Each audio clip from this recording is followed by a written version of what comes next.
सध्या सोशल मीडियावर एका पक्षाची हवा आहे, कॉकरोच जनता पार्टी म्हणजे CGP. पण या पार्टीचा सर्वेसर्वा म्हणजेच अभिजित दीपके नेमका आहे तरी कोण? चला आज जाणून घेऊया.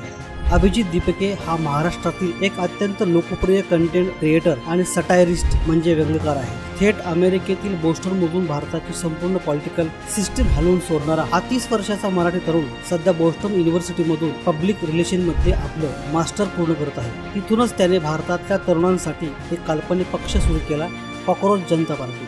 सध्याच्या बदलत्या राजकारणावर आणि नेत्यांच्या पक्षांतरावर टीका करण्यासाठी त्याने कॉकरोच जनता पार्टी नावाची एक काल्पनिक सिस्टीम तयार केली. कोणत्याही पक्षाचा नेता असो, अभिजित आपल्या कडक आणि मिश्किल भाषेत सगळ्यांची शाळा घेतो. त्याची हीच शैली लोकांना प्रचंड आवडते. पण बॉस, या पार्टीचा मेंबर होण्यासाठी भलत्याच अटी आहेत. पहिली अट, तुम्ही बेरोजगार असले पाहिजे, मजबुरीने किंवा आवडीने. दुसरी अट, तुम्ही भयंकर आळशी असायला पाहिजे आणि दिवसातून किमान 11 तास मोबाईल स्क्रोल केलाच पाहिजे. तर असा हा राजकारणाचा कट्टा सोप्या भाषेत मांडणारा मराठमोळा तरुण तुम्हाला आवडतो का? कमेंट करून नक्की सांगा. आणि अशाच नवनवीन माहितीसाठी आत्ताच सबस्क्राईब आणि फॉलो करा अटक मटक.